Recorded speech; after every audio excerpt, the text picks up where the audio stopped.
Yes, Mr. Lee. May it please your Lordship, I appear on behalf of the appellant, and my learned friend Mr. Tabori appears on behalf of the respondent. I'm also joined by my junior, Mr. Durr, who sits behind me. Well, can I begin just by checking that my lords have the papers that we both hope you do. There should be two bundles, a quite slim core bundle with the relevant materials to date, and an authorities bundle, both in I'm grateful. Yes. Yes, and in addition, I think both sides have filed a few loose documents overnight. Yes. You should have from me, my lord, a reply to my learned friend's skeleton argument. Yes. And from my learned friend, I think two documents, a witness statement that was before the first tier tribunal, and a copy of MA Somalia. I think that should be everything. My lord, you'll have seen from my reply that perhaps the differences between the parties are not as wide as they may have appeared at the time that permission was granted. The appeal itself was granted on the two grounds that you'd have seen.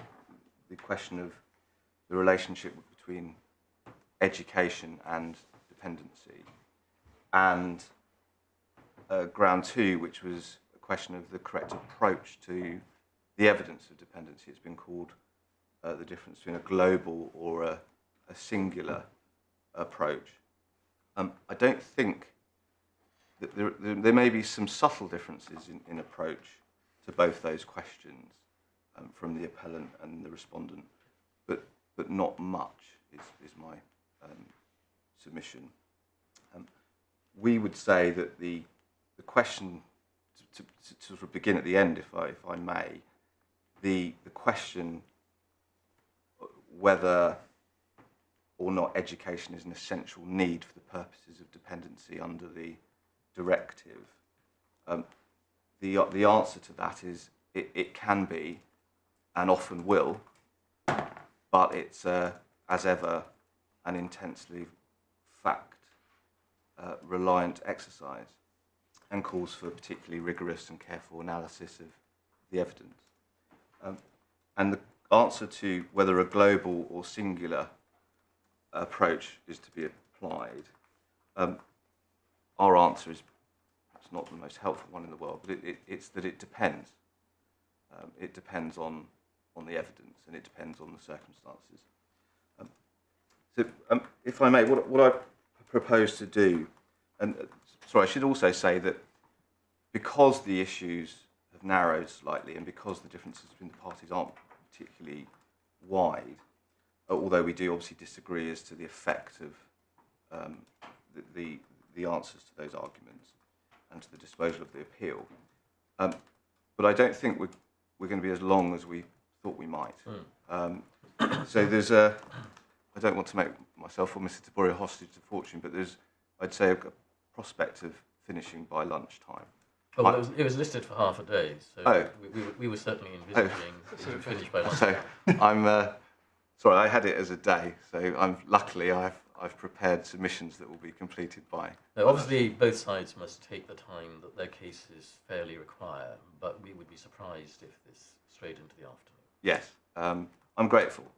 My clerks told me it was a day, but I propose to be no longer than an hour, and to follow this structure. Begin just by very briefly, my lord, looking at the legal framework that underpins this area. So briefly looking at the case of Begum, which my lord will no doubt recall, because there's a useful summary of the applicable law in that. Also, we'll then look with care, if I may, at the first tier tribunal's decision and reasoning, because the appellant essentially launches a full attack on that reasoning and says that it's unsustainable in light of the learning and indeed on its own terms. And then I'll take the court, if I may, to the upper tribunal's decision, and essentially we say that the upper tribunal judge went wrong in two ways. Firstly, he misunderstood with the greatest respect, some of the aspects of the first tier's decision. And he paraphrased and summarised aspects of that decision inaccurately, and that may well have led into error. And secondly, that the decision is not sustainable because it upholds a first-tier tribunal decision, which in and of itself cannot be saved. And then lastly, drawing the threads together, I'll just look very briefly at some of the other learning that bites on the tribunal's duty to give reasons. Much of that is quite trite, so I'll be quite quick with that. But underpinning that structure essentially are 5 main themes, if I may. The first is that, and I've already touched on this, that education can and often will form part of an applicant and his family's essential needs. And I don't think that's a controversial proposition between the parties.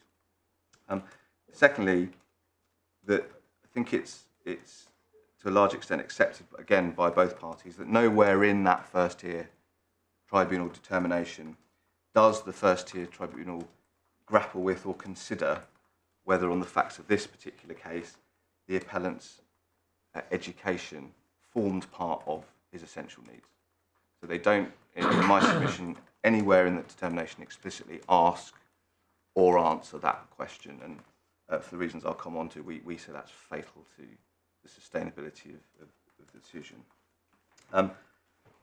Thirdly, the first-tier tribunal don't, in terms either explicitly or we say implicitly, analyse whether the appellant could have accessed the education he received without the support of his sponsor. And the fourth proposition is that these cases, when one follows the learning, call for a particularly rigorous fact-based analysis, including all of the contextual factors that might affect the question of dependency and the question of whether, in the individual case, essential needs are met. And then, lastly, I'll give a brief argument, my lord, as to the specifics of where the upper tribunal judge went wrong, we say, in the 2 ways that I've already mentioned. Firstly, in essentially mis-summarising, if that's a phrase, the findings of the first-tier tribunal, and secondly, upholding an unsustainable decision. When you develop those themes, will you kindly show us what the first-tier tribunal was asked to find about those matters and what the evidence was about the appellant's education and so forth? Because it's one thing to criticise the judgment, the decision, if they were given a whole lot of help of which they took no advantage. It may be another thing if these points were not really live before them. Yes, my lord, I will. My learned friend has put in the witness statement that was before the first-tier tribunal made by the appellant, which I'll take you to in my submissions. It's right to say, I think, that clearly the question of education developed its importance as the proceedings went on. There is mention of the appellant's education and its relationship to the sponsor in the witness statement, and it's clear when one looks at the first-tier tribunal's summary of the evidence before it that there was live evidence on the point as well. So I'll be submitting that it clearly was a live issue. Clearly, they do purport to make findings on the question, and then it obviously becomes very central to Upper Tribunal Judge Hanson's decision. He looks at that issue squarely as the appeal ground before him. So one can see that the question does develop as the proceedings continue, and particularly as live evidence is given. And I'll obviously take my lords to the passages in the first-tier tribunal I say bear that out. Well, can I begin just by going to the authorities bundle and tab 11.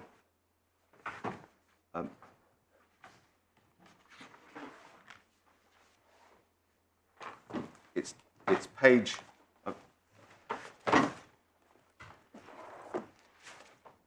It's page 146. It's the case of Begum, my lord, that I touched on.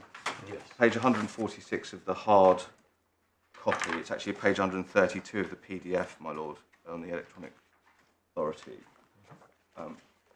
It's tab 11. Yeah. And if you give us paragraph numbers, that's helpful as well. I'm grateful.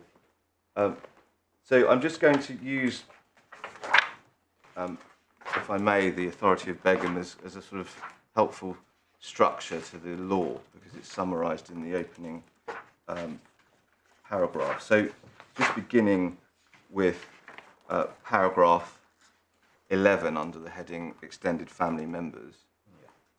Yeah. The starting point is obviously the directive which underpinned the regulations. And just drawing on a couple of points in those first two paragraphs, this court in Chowdhury in 2021 confirmed that the purpose of the directive was to enable free movement. And whereas clearly family circumstances and responsibilities impacted on that, it wasn't correct to say that family reunification was in its own right the purpose of the directive. So in this case, the relevance is that the question of whether or not the appellant was dependent on his sponsor necessarily affected his ability to exercise treaty rights in the UK for reasons I'll come on to. There are, as my lord will recall, two categories under the directive, two different types of potential applicant. Direct family members, and that criteria is set out, and other family members, and it's the other family member category that this appellant falls under. That has a number of different effects.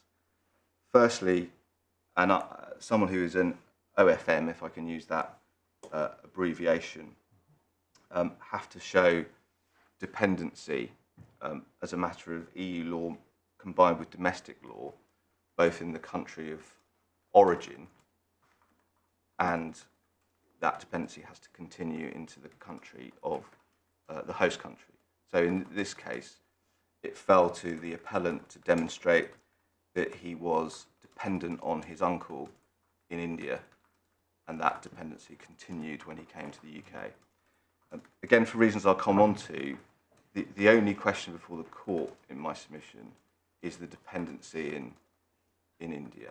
And the reason I say that is because of the way that the appeal has developed since the first tier tribunal made its findings, and the fact that it's unclear, if I put it like that, what in fact they'd found with regard to the period from 2012 to 2015 in the UK.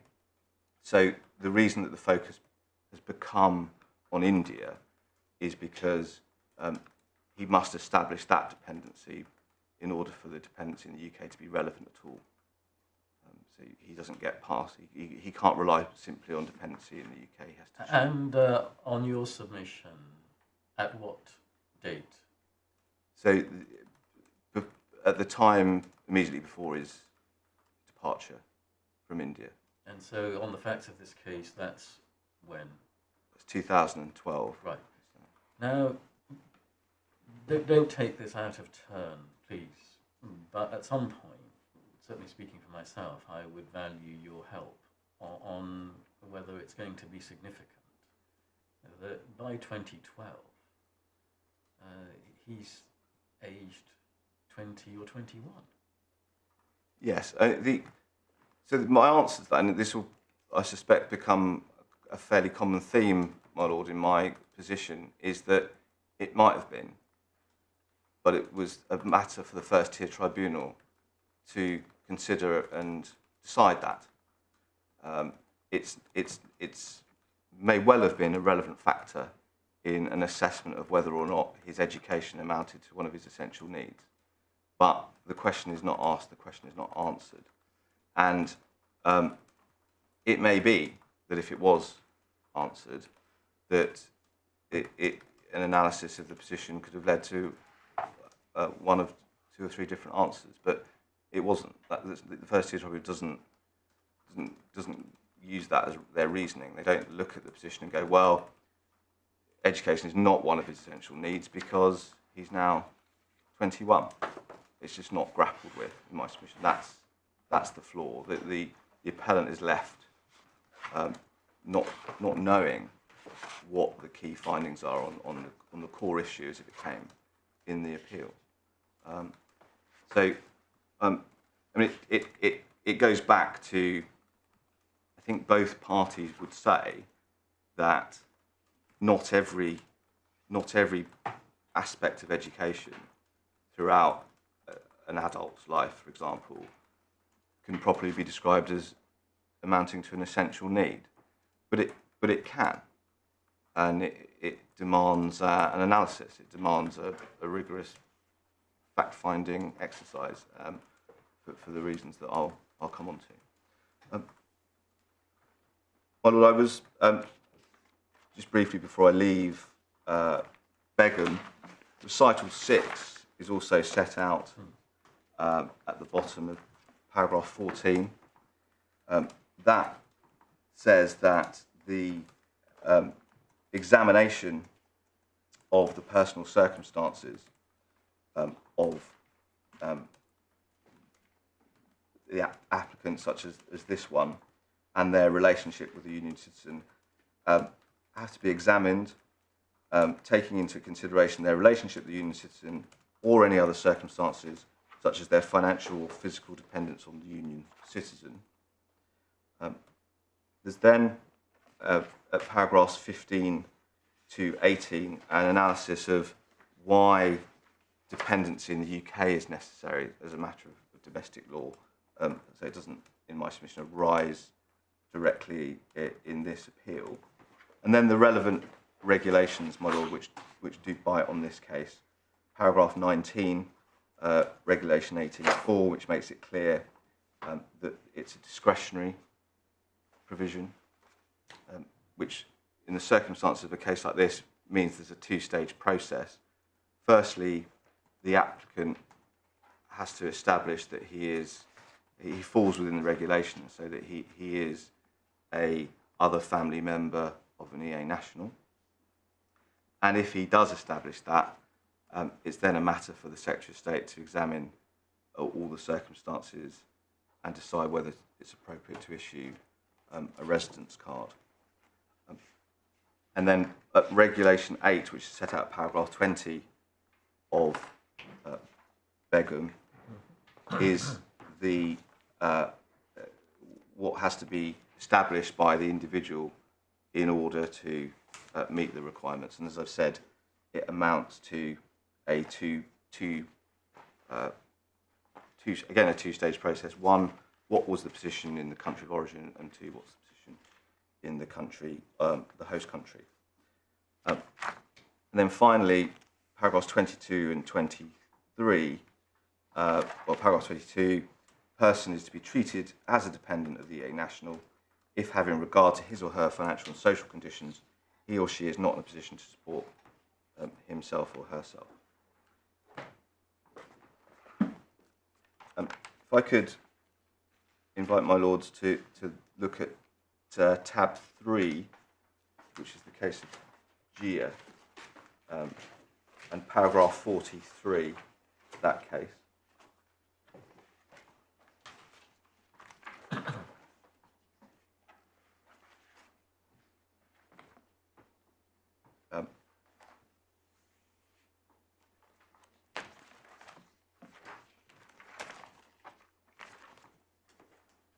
Yes.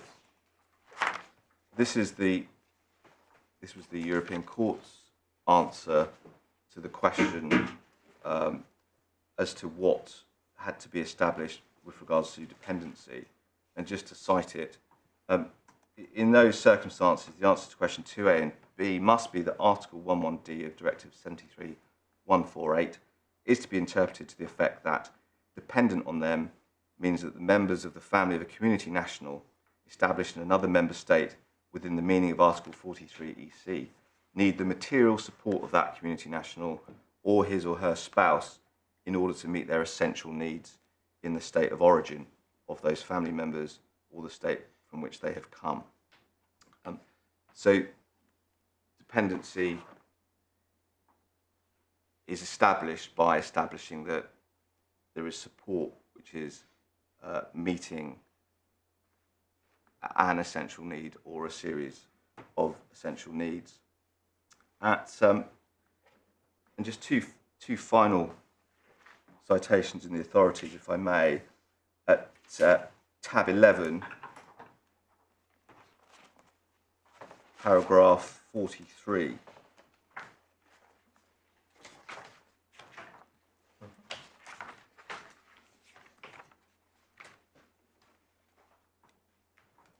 This is the upper tribunal case of Monique. Sorry, I think you said tab 11. Yes. That was Begum. Tab 12. Is it 12? Tab 12 is... Oh, so apologies. Yeah. Yeah, sorry. Paragraph 43.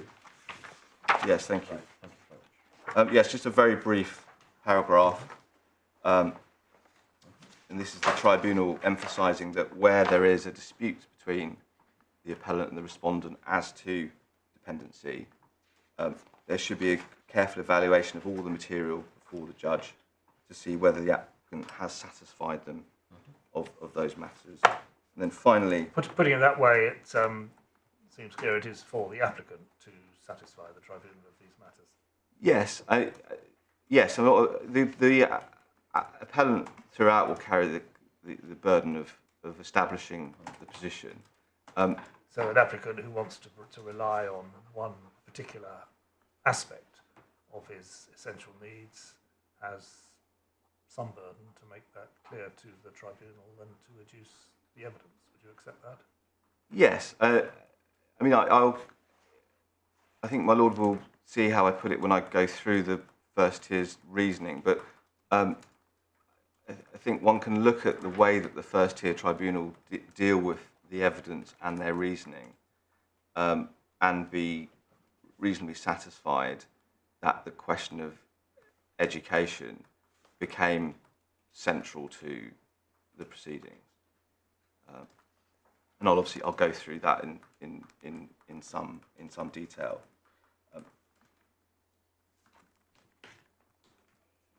And then lastly, in this part of my opening submissions model, tab 8, question of SM, the case of SM India, paragraph 28.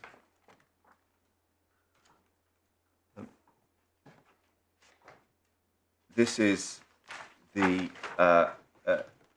court, my Lord, Lord Justice Sullivan, and he says, having considered questions of what might or might not qualify or disqualify someone from being a dependent, he says, in reality, people's circumstances, their lives and their lifestyles are not always quite so straightforward, and any attempt to draw a bright line between determining whether an applicant has a need for material support to meet his essential needs and where there is recourse to support, it being unnecessary to determine the reasons for that recourse, is best considered not on the basis of hypothetical examples, but on a case-by-case basis, with the benefit of clear and sufficient factual findings by the IAT. I would therefore go no further than say the test of dependency is to be found in Le Bon, read together with Jaya, and insofar as I needn't read the last sentence. So Monica and SM India both call for a careful analysis of the evidence and the arguments, and that is mirrored in the language of the directive and the regulations, which call for an extensive examination by decision makers of the individual factual circumstances raised by applicants of this type. My Lord, if I can then go to the first tier tribunal determination, because clearly this is really the nub of the appellant's case. Actually, forgive me, Mon, before I do that, I should just turn up the witness statement that my learned friend has put in, just to show the material that was in that witness statement before the appeal hearing began. Really the high point of the engagement with regard to the education point is at paragraph 9, which is on the last page. It is respectfully submitted that my father is a farmer and he did not have sufficient income to run the family expense. My uncle, Mr. Gowinder Singh, always supported us financially. In India, we lived in the same house. I was only 3 years old when my uncle left India. My uncle and I still have the same address for our Indian bank accounts. He continued supporting us while I was in India. I did complete my school and college in India. My uncle used to send us money from India through different sources. He used to send us money through his friends when they travelled to India, and later on he used to send money through Western Union or MoneyGram. And then at paragraph 10, halfway down, my uncle substantially contributed to my UK college fees and living expenses in the UK. He continued supporting me when I entered the UK in 2012.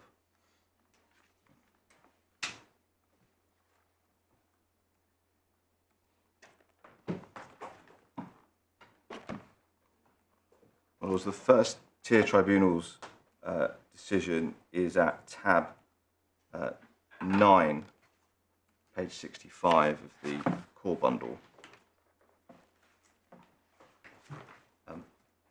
And my lord is right to say that the appellant was born in February 1991, so he was 21 when he arrived in the UK in 2012.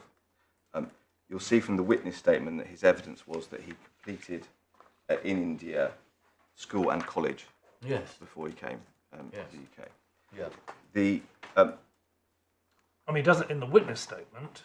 Maybe it developed in live evidence. But in the witness statement, he doesn't even say that the uncle paid for that, and without that payment, he couldn't have received that education. I accept that. I think the answer to that, I hope, my lord, is that in the proceedings, it became an issue, and there was evidence led and cross-examined on the point. And I'll take, my lord, to what the FTT note about that evidence. So just beginning on paragraph 10, which is a summary of the appellant's counsel submissions, and you'll see the point is taken at 10C.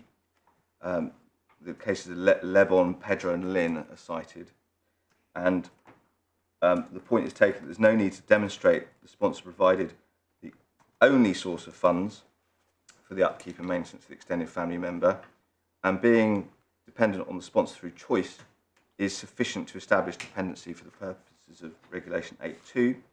Therefore, even if the sponsor's money only met some of the appellant's costs, that would be enough to establish his dependency on his uncle, both prior to leaving India and after he arrived in the United Kingdom.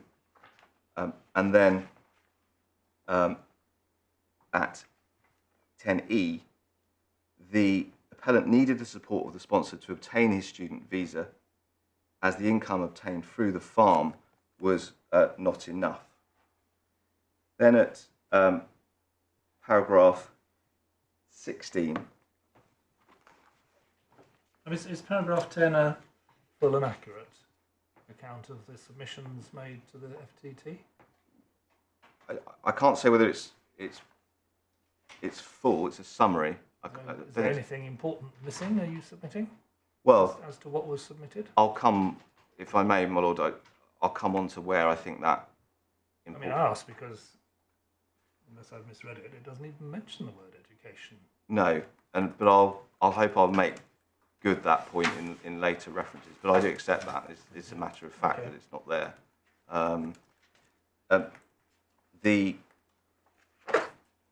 Forgive me, it's paragraph 16. Sorry, beginning at paragraph 15.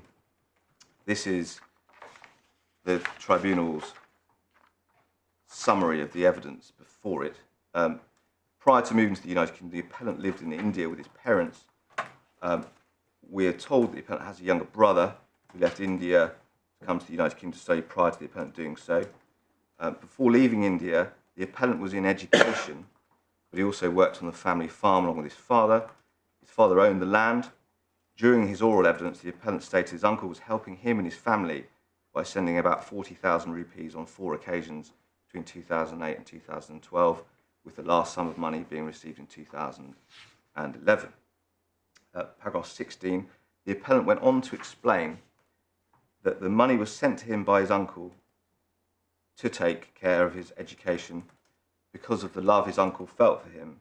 He further explained that when he finished his year 12, he decided he would like to study in the United Kingdom, and his uncle supported his application by gifting him 4 to 5 lakh rupees. Now that appears to be a reference to a different sum of money from the one mentioned in paragraph 15. Is that right? I think yes. Because 4 to 5 lakh is 4 or 500,000. Yes, I think so the money, there's 2 stages of the money. The money that was given to him to support him in India, yes, and the money that was given to him to facilitate his obtaining the visa, yes, for the purposes of continuing his education in the UK. Yes.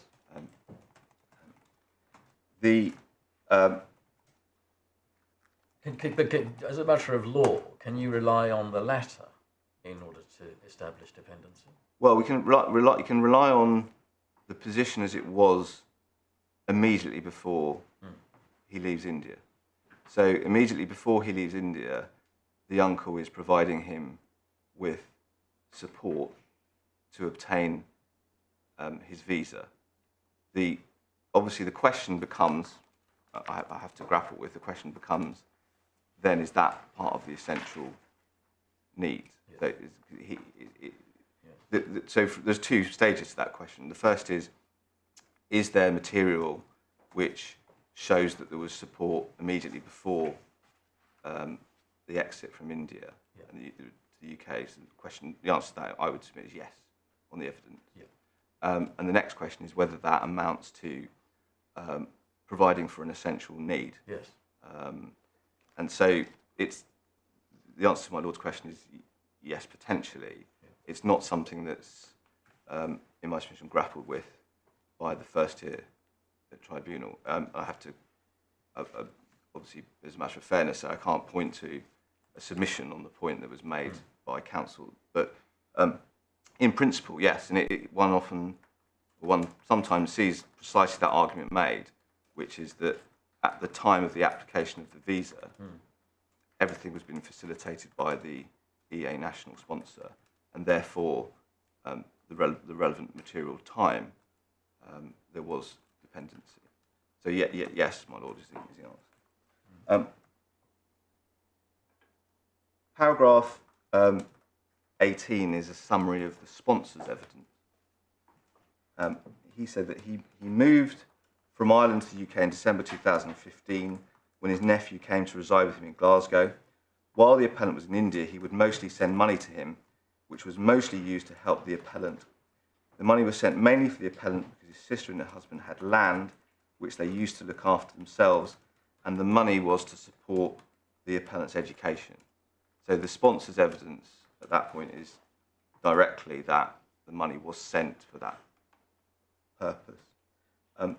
In what appears to be cross-examination, the next sentence is, when questioned on this point by Mr. Bell, the sponsor explained the money was for the appellant's clothing and the rest. There's then analysis of the sponsor's recollection of when he began sending money. And then paragraph 24 is the part of the beginning of the crucial findings in this case. So the tribunal finds, so the evidence does support the fact that the sponsor may well have supported the appellant in respect of his education, which culminated in the application to travel to the United Kingdom to study. So on the tribunal's analysis, they look at that support, they look at the provision of monies as something of a continuum, and the culmination of which is the application to continue education in the United Kingdom. So that's a finding that the first tier tribunal make.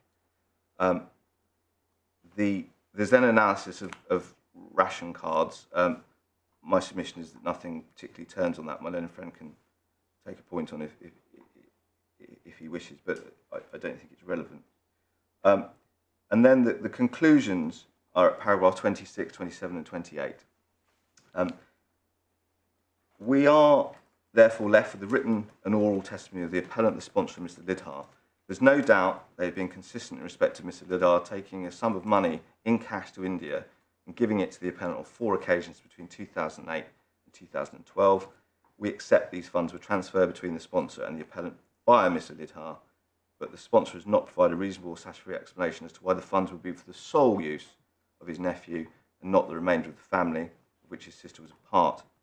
He did in fact say he was helping with his nephew's education, and that he did give money to his sister and her husband when he visited India after 2012, when the appellant was already in the United Kingdom. The land owned by the appellant's father was worked by him and the appellant to generate income and provide funds to maintain the family. The income was supplemented by the sponsor, but there is insufficient evidence to demonstrate there was any meaningful dependency on the money from the sponsor by the appellant. Any additional benefit to the appellant was solely in respect of supporting his education. So if I may, I'd like to try and extract 2 points from that. 3 points. The first is that there is a finding by the tribunal that the evidence supported the contention that the sponsor was supporting the appellant in respect of his education. That's a clear finding at paragraph 24. And secondly, that the tribunal approached that as education which was a continuum, as I said, which culminates in the application to come to the UK to continue that education. One of the mysteries, and it may be that no one can answer this because we just have to do the best we can on what's said here, but one of the mysteries to my mind is what appears at paragraph 16, when there's reference to the appellant explained that when he finished his year 12, so at the very least he seems to have finished his Indian school education up to the level of year 12. I don't know, and I don't think I can take judicial notice of when year 12 would typically be in the Indian education system, but it sounds, on the face of it, to be quite a high level of secondary education. Yes. And that would be consistent with his age, because he was born in 91, so by 2008, which is the receipt of the first funds from his uncle, he would have been about 17. but the mystery is that he doesn't, in paragraph 16, say anything about college in India, but we know from his witness statement that he did, he says, complete his college education as well. So I'm afraid, speaking for myself, I'm still not really sure towards what education the uncle's funds between 2008 and 2011 were contributing.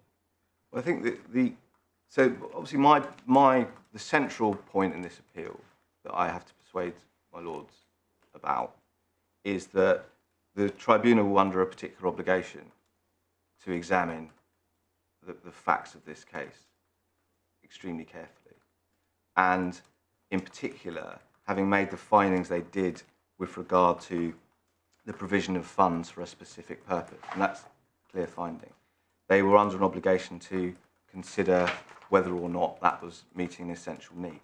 But could it be a reasonable inference from the facts as found by the FTT that in substance this young man had completed his school education before his uncle contributed any funds in 2008, and that anything that he did contribute towards was in effect college education, and that the FTT didn't think that that was an essential need. I think I can agree with the first part of that analysis, my lord, but not the second. Right. Because it's such a central issue, and it clearly becomes that they make findings of fact, which are that this sponsor, his money, so the only way that the appellant can be dependent on him is through provision of monies for education. That's the central finding of fact. But the point is, my lord, it's impossible, in my submission, to infer from the first-tier tribunal's decision the second part of my lord's hypothesis. And that's the problem. Because if one puts one's self in the appellant's shoes and he asks himself, why have I lost this appeal? Has he lost it because the first-tier tribunal did not consider that his education was meeting an essential need? Well, the answer to that is maybe, but it's certainly not supported in the reasoning in my submission. Can I suggest a way of reading paragraph 27, which I don't suppose you'll agree with, but just put it on the table for you to make a submission. If we assume in your favour that the question whether education was an essential need was argued before the tribunal, and I'm not entirely sure that that's a right assumption, but let's assume in your favour that it was, then isn't paragraph 27 contrasting meaningful dependency on the one hand, insufficient evidence to demonstrate any meaningful dependency, and education as what they call an additional benefit on the other? And therefore, it's not spelled out as clearly as you might say it should be, but they are essentially finding that education is not an essential need, or at least that this young man's particular education at this stage of his life was not an essential need, but was an additional benefit. My lord, I see the point. I think that the difficulty with that analysis would be that there's nothing in paragraph 27 which is necessarily inconsistent with a finding that it could be an essential need. One has to essentially almost approach it with as if it's somewhat cryptic, because I would submit it's absolutely not clear in paragraph 27 that what the tribunal are doing is saying, well, there's a whole host of essential needs which are being catered for, but then there's this, the education falls into a different category. Now, if they were going to say that, then clearly suspect we wouldn't be here. But the first tribunal do not say that. What the language they use is that any additional benefit to the appellant was solely in respect of supporting his education. Now that, in my submission, that's not enough in circumstances where they've already identified that that was what was being provided. So the sponsor's evidence and their findings is that the money was going for education. It's no answer to then say, well, the money was going to the education, because that's the evidential position. The question is whether or not the money that's going to the education is meeting an essential need. And one can't, in my submission, on a close and fair reading of paragraph 27, properly draw that inference, because there's nothing in the syntax of paragraph 27 which in fact is inconsistent with the alternative analysis, which is that they simply haven't asked themselves whether or not education is an essential need in this context. And that, in my submission, that feeds into a point that I'll go to in a moment with regard to, excuse me, Upper Tribunal Judge Hanson's analysis. My submission is that he falls into error by reading too much into what the first tribunal say. And it's one of the reasons at the end, my lord, I'll go briefly through the tribunal authority on what reasons ought to be. And just before I leave this point, 'cause I think it clearly is central to this appellant's appeal, the analysis of the first tier tribunal findings, I would say, because it became the central issue, it became the only possible way that the appellant could be found to be dependent on his sponsor, paragraph 27 is not enough, because it's ambiguous, it's not clear, and it does leave the appellant wondering on what basis that he's lost this appeal. What the tribunal ought to have done, having got to that position on the analysis of the evidence, is ask themselves whether or not an essential need was being met. And I take my Lord Justice Singh's point about perhaps the older one gets, the harder it might be to establish that education is an essential need. But it's not impossible, and a lot of it would depend on the individual circumstances. A lot of it would depend on the findings of fact with regard to this continuum of education. But the point is that one looks in vain, in my submission, in the tribunal's determination to come up with a conclusive position as to what it was they precisely found. My Lord, so that's essentially a journey through the first tier tribunal's determination. My Lords have my central argument, yes, which is the reasons are not sustainable. We just then turn to the upper tribunals.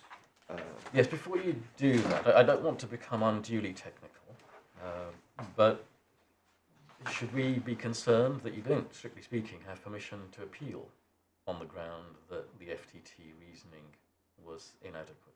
Well, so my submission is that on that point, that the way that permission was granted was on two major points of principle, as is the only way to get to this court from the upper tribunal.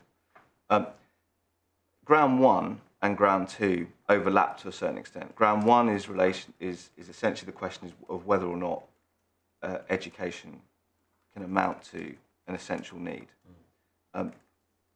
Now, in this case, the first tribunal did not say education does not amount to an essential need. That's not the finding that they make.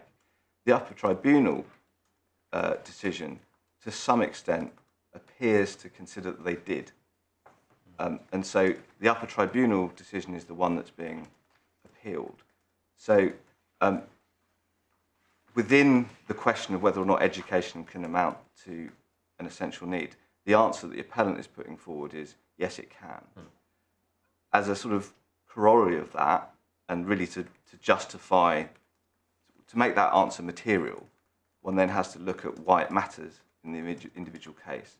And the reason it matters in the individual case is because the first tier tribunal did not take it into account, we would say, did not grapple with the question. So it's a necessary step.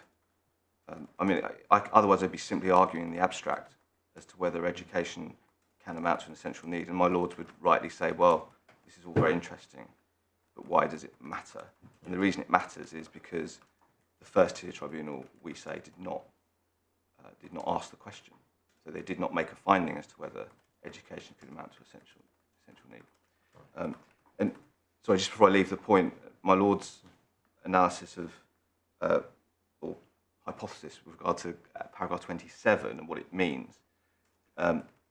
Clearly, this appeal has got to this stage largely on the basis that people have been grappling with what it does mean.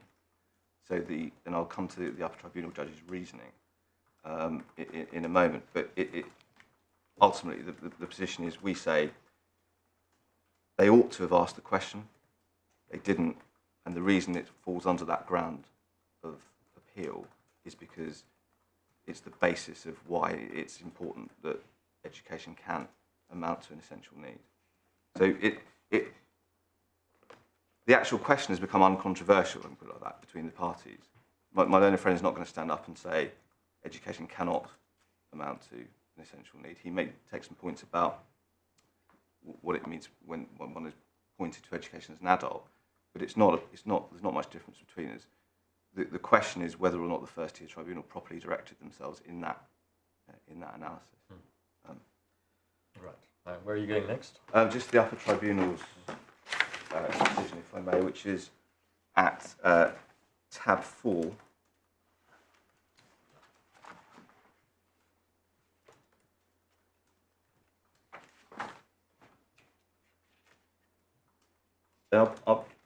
I will circle back slightly, Molly, but I will just take you, if I can, to paragraph 12.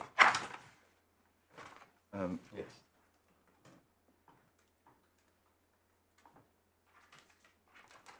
So this is Upper Tribunal Judge Hanson referring back to the first tier tribunal's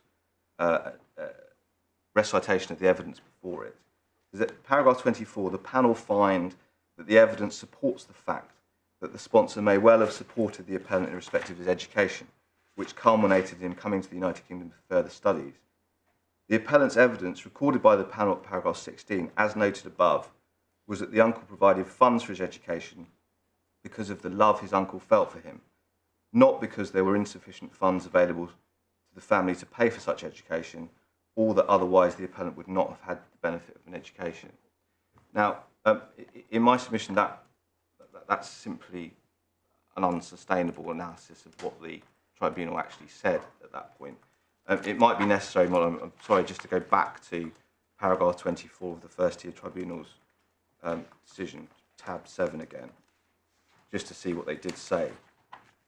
Sorry, not tab 7, tab 9. Does it come to this, that the Birss tribunal did say that it was for the love the uncle felt for him, and didn't say the other things that are at the end of paragraph 12? Yeah. It didn't, but paragraph 12 was written as if they were positively saying that those weren't the case, and it didn't say that either, because they simply didn't say anything.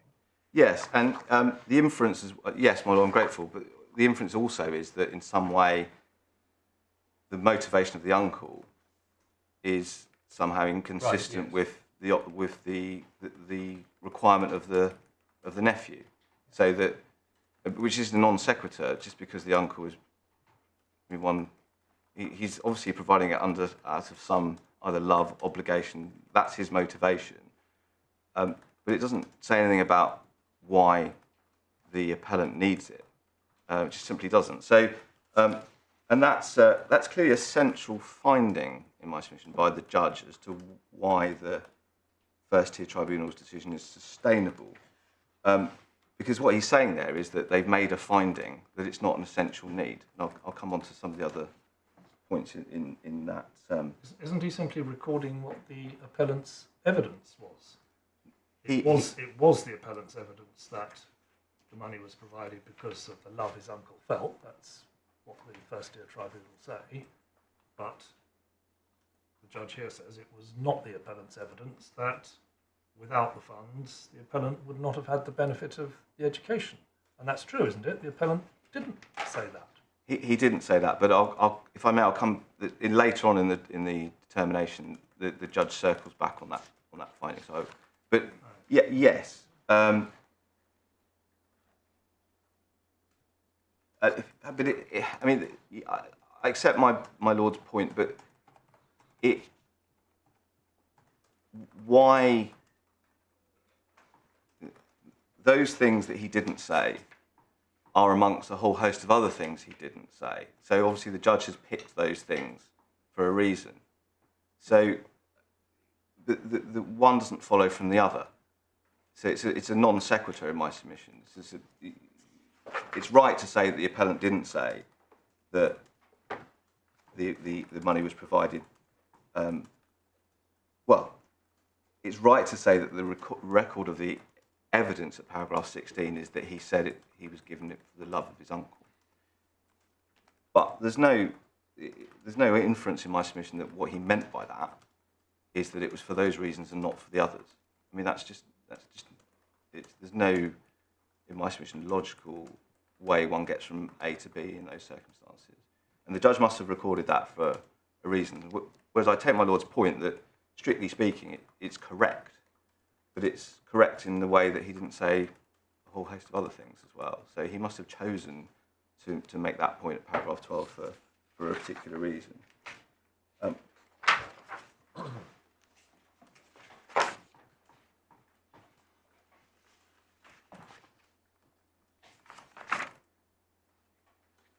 sorry, if I can take my lords back to the upper tribunal's decision again, which is at tab 4.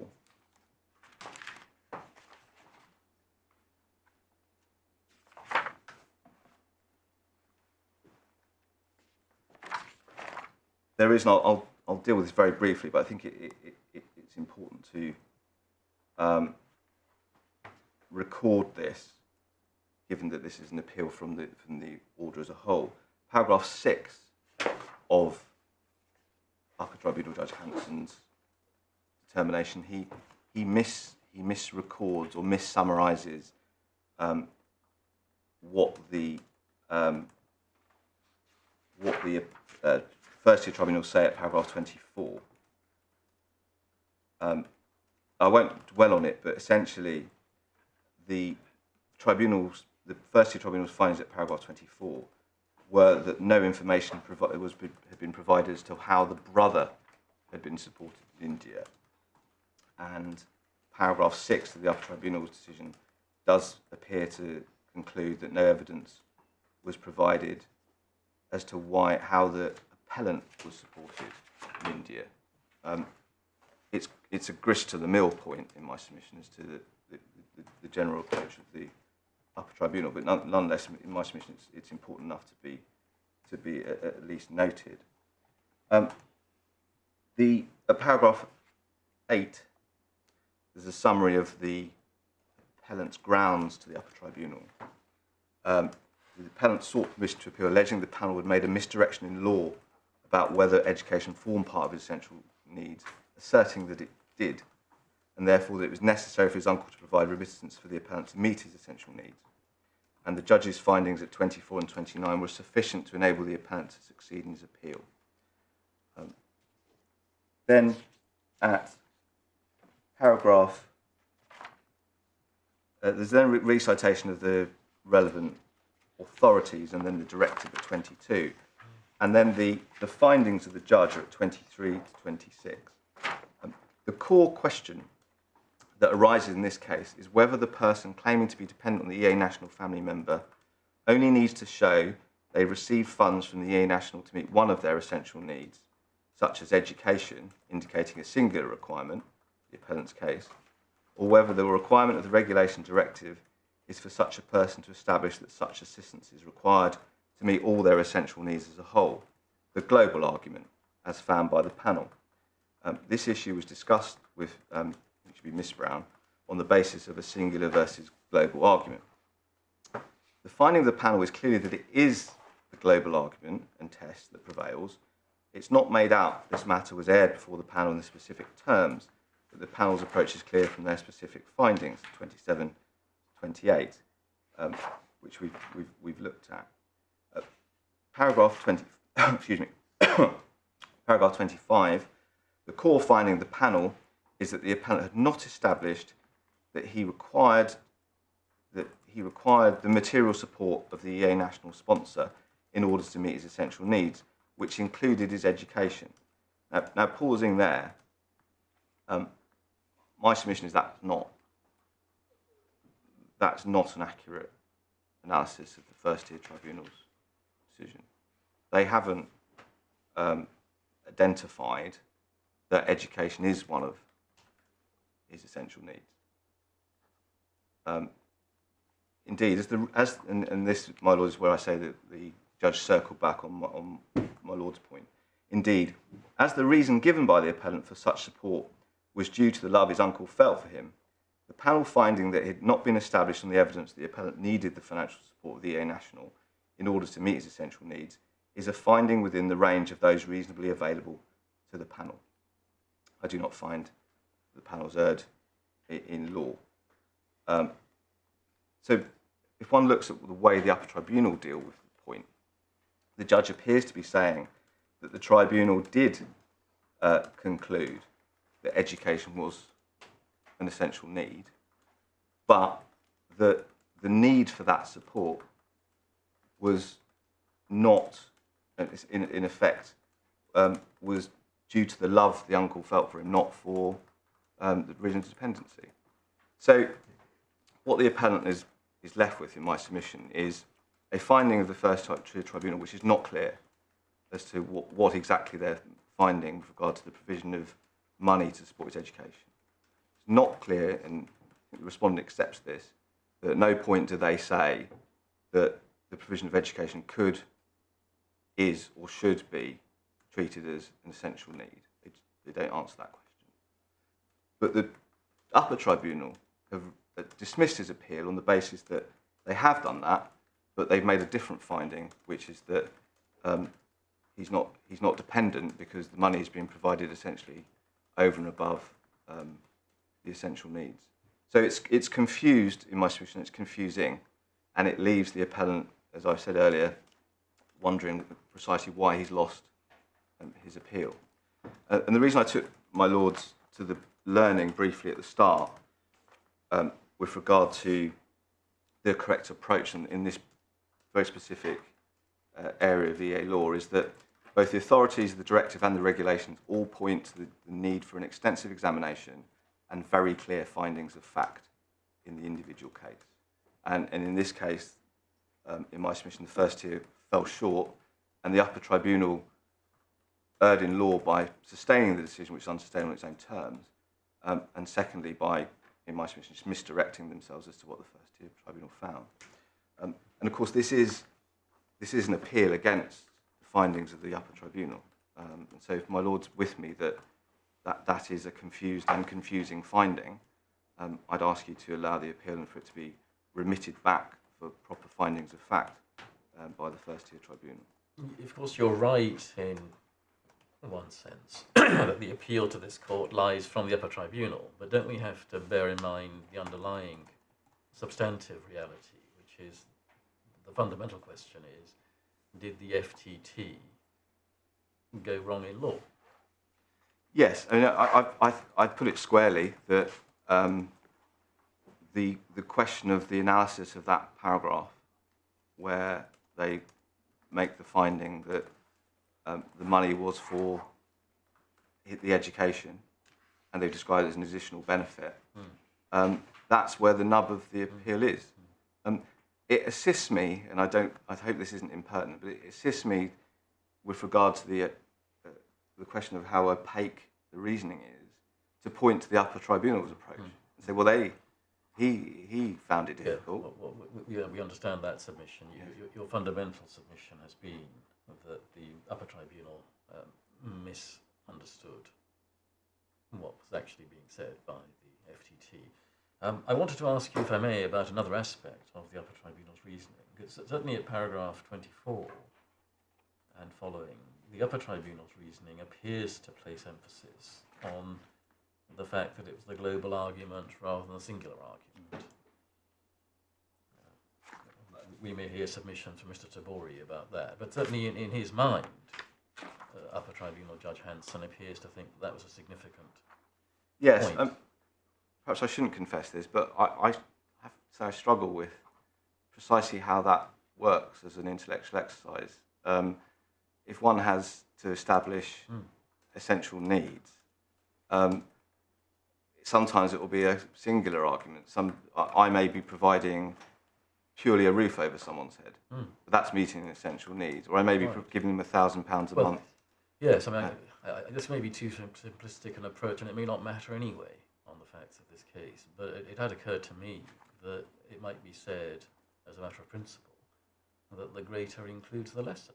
So if a person's needs, essential needs, are food, shelter, clothes, education, no doubt that there are other things that could be added to that catalogue. But if one starts from the assumption that it includes those basic requirements of human existence, then, speaking for myself, I'm not sure whether it matters whether you say none of them can be met, or 3 of them can be met and 1 can't. Well, I don't really understand this point about singular versus global.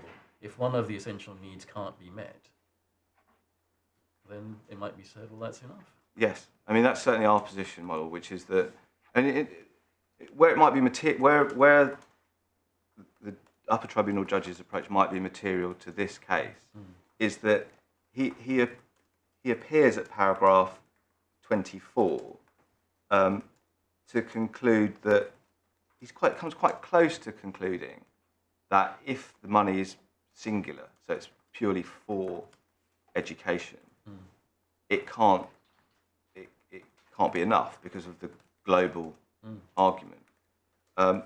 And going back to paragraph 27 of the first-tier tribunal, where they say that the money for the appellant was for the additional benefit of the education. Again, well, if the upper tribunal judge is right and there's a global argument, and they have essentially fallen into the same error because they've, on one view, certainly on apparently the view that the upper tribunal take, they've decided that wouldn't be enough in and of itself.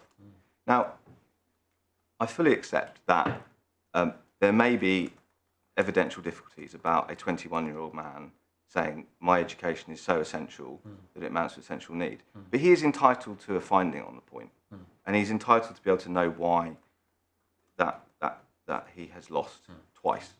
And at the moment, in my submission, he, for the reasons I've said, it's impossible to tell. Yes. But I think that's where the global...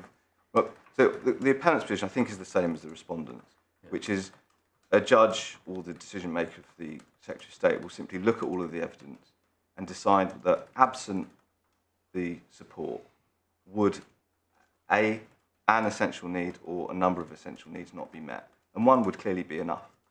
It would be very odd if you could afford all your essential needs but one, but you couldn't succeed because it's a global approach. But that does appear to be what the upper tribunal is suggesting. Right. My Lord, very, very briefly, and I won't dwell on this at all because it is, I accept, quite trite, but in the last case in the authorities bundle is that of MK, which is essentially Lord Justice McCloskey, as he now is, analysis of various common law authorities on the duty to give reasons. I needn't take my Lord through it, but simply to say that clearly there is an obligation, freestanding on... Can you just give us the paragraph references? Yes. Sorry,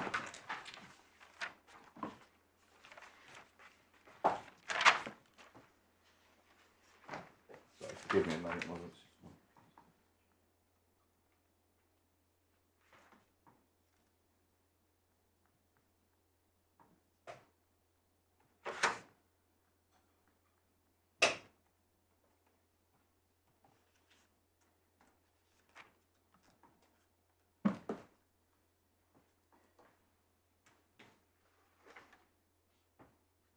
So it's paragraph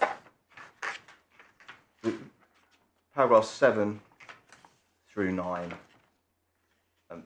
basically traverse the different authorities. Okay. What's said there, and what I particularly rely on, is that the duty will depend on the particular circumstances of the case. And I've already, I think, traversed the authorities in this particular jurisdiction, which suggests that there has to be a particularly rigorous examination of the facts. And as night follows day, I would say it has to be a rigorous examination of the facts. There has to be rigorous reasons given for falling one side or the other of the decision. Right. So, my Lord, unless I can assist, that's... May I just check if my Lord's that's very helpful. Thank you. Yes, Mr. Soberby. Thank you. Ground one, my Lords, should be dismissed for 3 reasons, which I'll briefly headline and then move into them. The first is that it attacks the wrong issue, insofar as for an appeal to be successful, it must surely tackle the ratio reason, as it were. In this case, that was the question of dependency, not the other element, what is an essential need and is education an essential need. Secondly is the point that's been canvassed, particularly by my Lord, not just as males, but the panel generally, about whether the question of, that has been pursued so vigorously on appeal to the upper tier and now before the court, of whether education is an essential need, was actually put in issue, was pressed by the appellant at first instance. And then thirdly, a shorter point, which concerns the nature of the appeal now pursued, as particularly expressed by the reply provided yesterday, where it becomes more clearly a reasons challenge, a sufficiency of findings challenge, and further away from the wider public interest point. And the point will be that I will make is that the authorities relied on for the approach suggested that the tribunal and the primary decision maker, is said by the appellant, should have taken, are authorities concerned with the question of dependency, not with the factual question of what is an essential need, and they don't apply well to the question of dependency. Perhaps not the clearest as a headline, but hopefully when I develop it as my third reason, it will be clearer. To turn to the first reason, the appellant misconstrues the first-tier tribunal and apparently the upper tier's decision, and as a result fails to challenge the real reason his appeal was dismissed. The appeal from the first tier and from the upper tier to this court has focused intently on essential need, but the appellant's appeal to the first-tier tribunal failed on grounds of dependency, not essential need, or whether education was an essential need.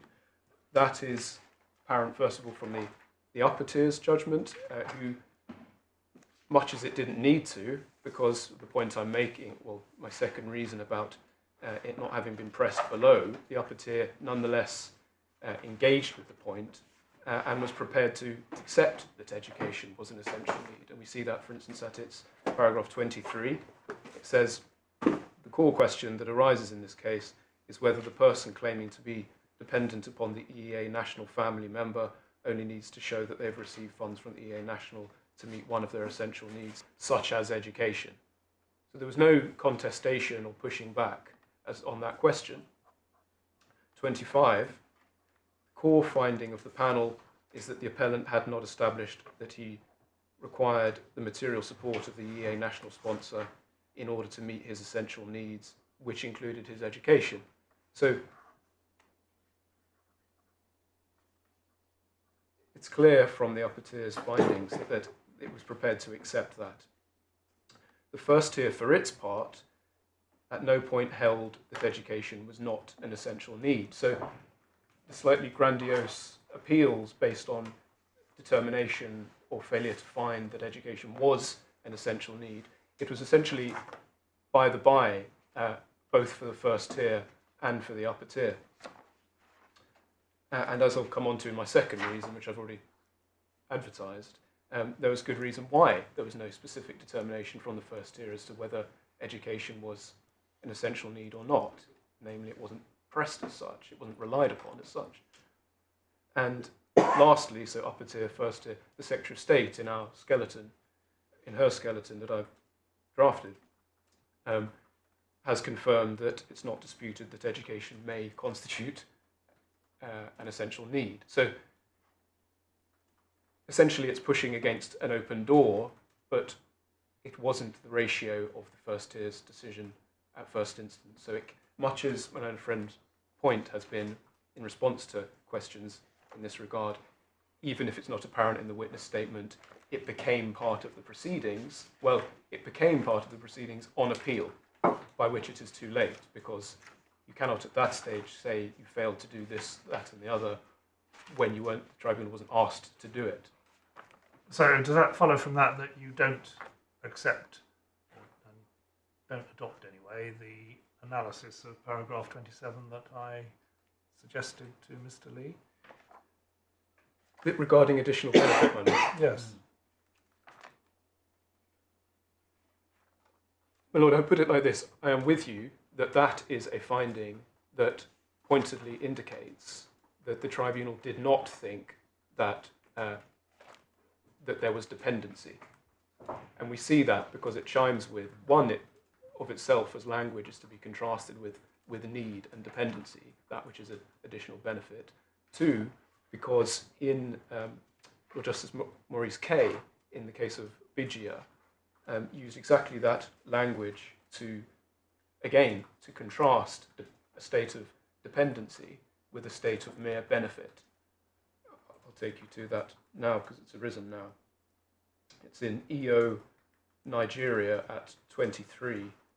I believe in the authorities bundle at 119, but that may just be the PDF. I'll get exact.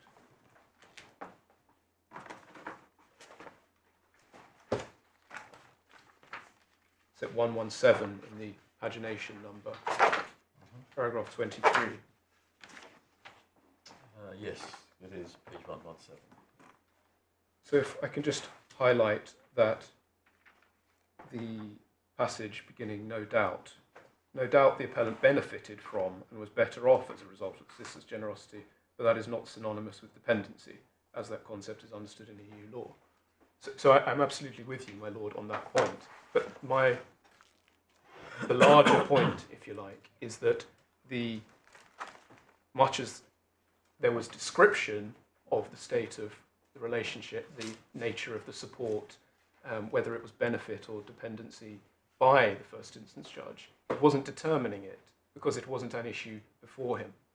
Hence he focuses on the issue of the funding, the transfers, the remittances in relation to the family supporting itself, the 4 transfers that we see evidence of, and then he adds on, as an afterthought, the question of education. And so 2 points can be found in that sentence containing additional benefit as a phrase. One is that clearly he thought of it as not dependency, and 2, it's tacked on because it's not what he was charged with determining. It's over completeness, if you like. Sorry, just forgive me, I'm not sure I follow the submission you're making, and I just want to make sure I've understood it. About paragraph 27, you're saying that this is premised on a view that education is an essential need, but that the uncle was only providing what you could call additional benefit rather than dependency. Yes. Relating to it. Yes, exactly. That's the point you're making. Exactly, my lord. There are essentially 2 component parts to the issue. It must be in relation to an essential need, and the relationship in the nature of the support in relation to it must be one of dependency. And sorry, I perhaps should have said that, made that plain at the outset, that we have these 2 elements, and these 2 appeals have been pursued in relation to essential need. Is education one of them? Rather missing the fact that the appeal was lost in relation to dependency. So it might sound good to generate an appeal in relation to whether education as a matter of law can constitute. I'm sorry, Mr. Tabori. Like my lord, I think, I'm having difficulty following that analysis of paragraph 27.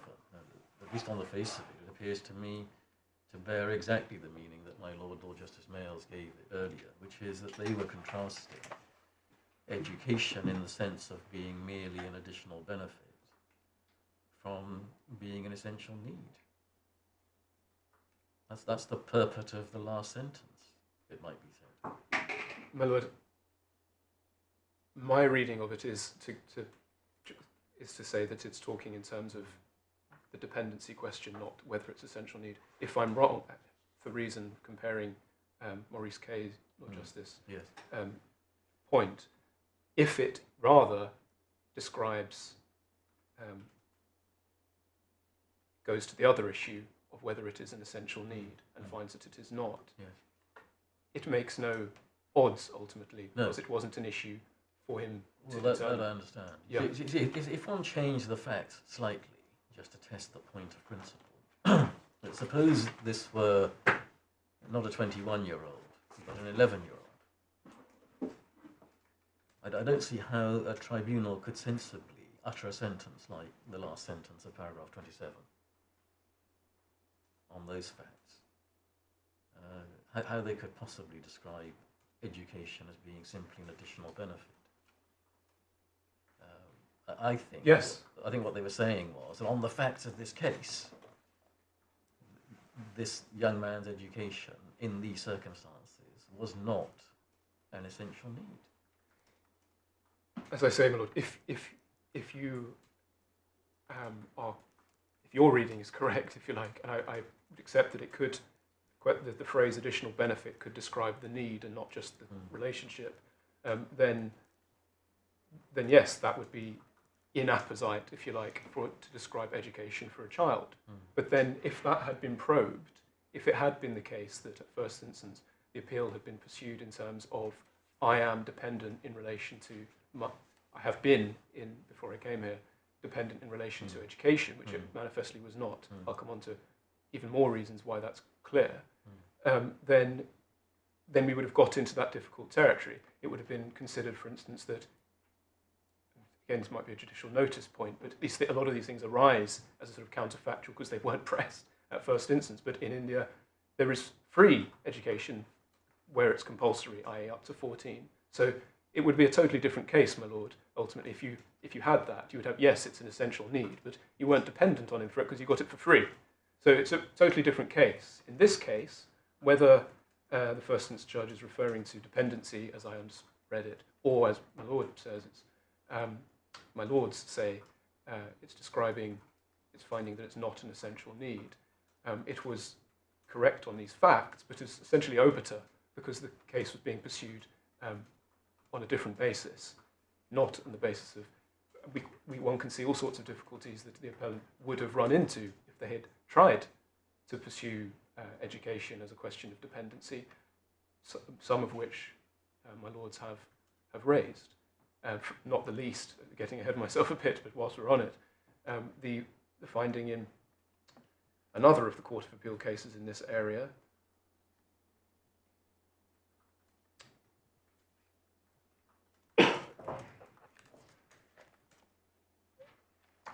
at my fingertips, but oh yes, in Bijia again, Morris K at 36, saying that, I quote, the immigration judge held that Mr. Bula had been sending sums of money to his parents, not out of necessity or to meet essential needs, so the two elements. In the Jia sense, its effect was to supplement the parents' income, thereby enabling them to pay for things over and above their essential needs, such as private education. So if Lords have already alighted upon the fact that there's not a scintilla of evidence of that college expenditure. It's not before you, but my learned friend won't demur that the only evidence in this regard in the bundle was a certificate from when he was in year 12, not what we see as recorded in the judgment. He decided to go and study subsequent to year 12. So there was a dearth of evidence of that. But even if he had, my point is that on the law, it would have been private education and it wouldn't have constituted an essential need applying Bijia and the ECO. So we can see very well, peering back, why it wasn't pursued, merely to corroborate the fact that it simply wasn't. And if it wasn't pursued as such, it cannot be challenged on appeal as a failure to determine it or a failure to make enough reasons about it.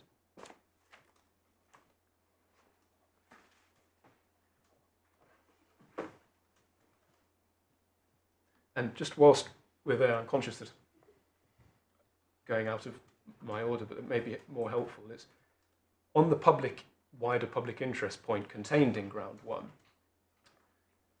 that authorities, which I've just turned Bijia, and the points I've made in relation to it, are relevant to the question of when education might amount to an essential need. So I'll make points on that public interest issue now. First point we would make is that this is not a suitable case in which to make it not having been pursued from inception.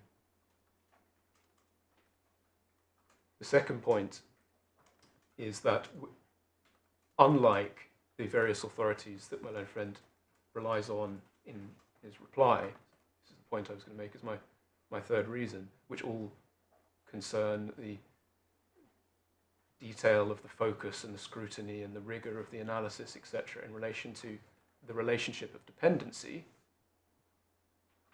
they do not go to the question of when education is an essential need.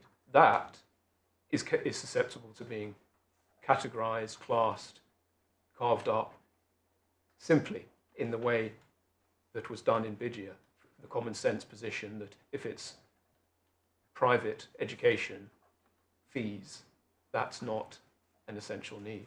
So whilst our global, to use that difficult term, position in our skeleton is that education can do, and there's the additional point that in this case it was by the by anyway, it's not the case that it requires the sort of granular analysis that dependency does.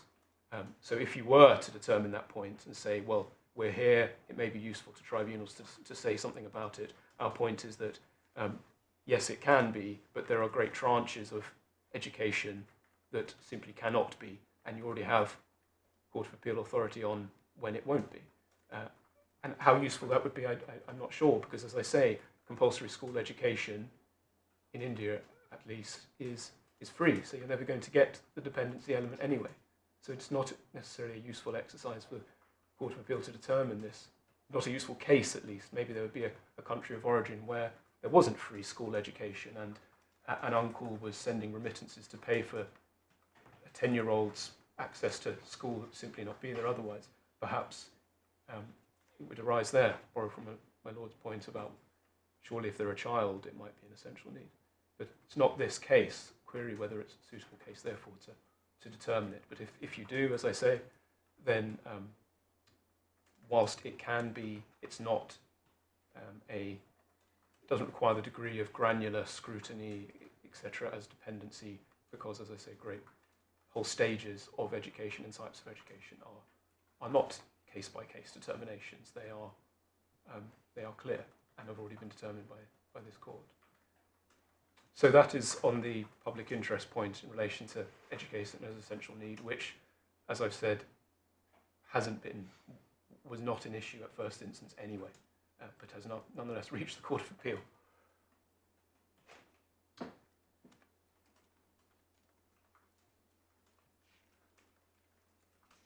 To go back to the first reason and why we say that rather than education as essential need, dependency was what was an issue.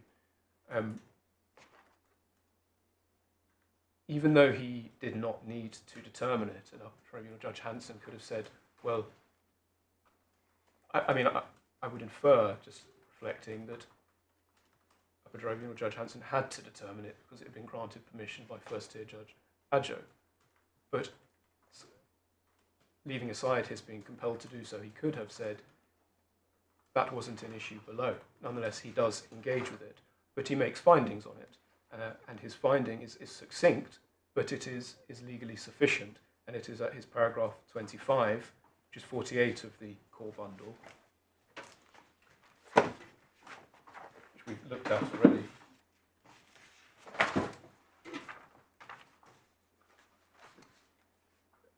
He states, the core finding of the panel is that the appellant had not established that he required the material support of the EA national sponsor in order to meet his essential needs, which included his education. Just pausing there, that sub-clause, if you like, of which included his education, is not a finding as alleged by the appellant skeleton, that he's finding the first tier to have found, as part of its determination of the issues before it, that it was an essential need. He is adding that. But he continues, indeed, as the reason given by the appellant for such support was due to the love of his uncle felt for him, the panel, finding that it had not been established on the evidence that the appellant needed the financial support of the EA National in order to meet his essential needs, is a finding within the range of those reasonably available to the panel. So he didn't need to determine that point, but he finds that finding by the first instance judge, and he says that is sufficient reason to find there was no dependency here. What's he referring to when he says that the panel found that it had not been established on the evidence that the appellant needed the financial support of the uncle to meet his essential needs? What's he referring to?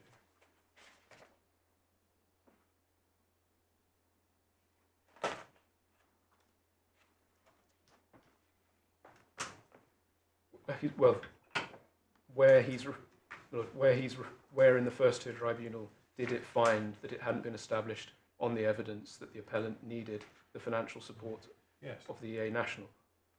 So if we look at the first tier's judgment, it is chiefly at 27, but in fact it's a very detailed judgment beginning at 13, where the evidence is scrutinised and the claim, the evidential basis for the claim as to dependency is examined, and it concludes, as I say, at 27. So, speaking for myself, and I may be wrong, I had understood the essential reasoning to be from line 3 of paragraph 27 to line 5. Yes, there is insufficient evidence to demonstrate there was any meaningful dependency on the money. Absolutely. That's your core submission, I think. Yes, there is a wholesale across-the-board finding as to lack of dependency. Within that, you could construe that, even though it wasn't an issue before for the first tier, that he's bringing within that the question of education, hence additional benefit at the end of the paragraph. And perhaps paragraph 28 as well, although that largely repeats what's in paragraph 27. Exactly, it's sort of making it good, belt and braces perhaps. But there's one point about 28, Lord, that is particularly relevant in relation to our question of extent to which he dealt with education. So he says, we are not satisfied from the evidence placed before us that on a balance of probabilities, the appellant was dependent. That is very much first tier judge language for I'm making a finding overall, balance of probabilities, applying the standard of proof. Contrast in relation to paragraph 24, where being an extremely comprehensive judge by the looks of things, he touches on the question of education, which clearly arose, but as I say, wasn't pressed as an essential need. He finds generously the evidence does support the fact that the sponsor may well have supported the appellant in respect of his education, which culminated in the application to travel to the UK. That's pointedly not a finding on the balance of probabilities that he did. He's dealing with it obiter by the by, touching on it, even though the thing that he is trained his sights on and deals with at 27 are the actual claimed essential needs and whether dependency is established. He finds not.